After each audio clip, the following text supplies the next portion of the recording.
Chairman صاحب کی مہربانی سے والد کا سرکاری کوارٹر اس کے نام منتقل ہو گیا۔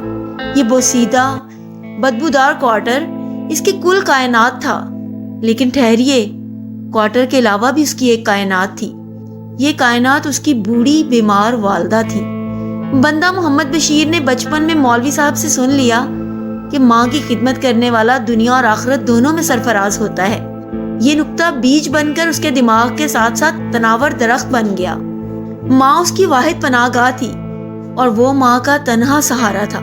وہ دن کے وقت چیئرمین صاحب کی چاکری کرتا تھا اور صبح و شام اور رات میں والدہ کی خدمت، یہ اس کی کل زندگی تھی۔ میں آپ کو یہ بھی بتاتی چلوں کہ بندہ محمد بشیر نے شادی نہیں کی تھی۔ کیوں؟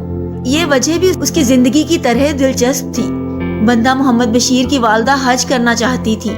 یہ والدہ کی زندگی کی واحد خواہش تھی۔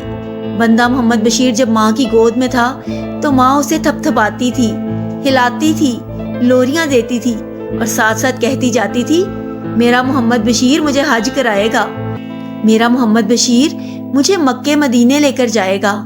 بندہ محمد بشیر یہ فکرہ سن سن کر بڑا ہوا تھا، چنانچہ اس نے ماں کے حج کو بھی اپنے فرائض کا حصہ بنا لیا تھا۔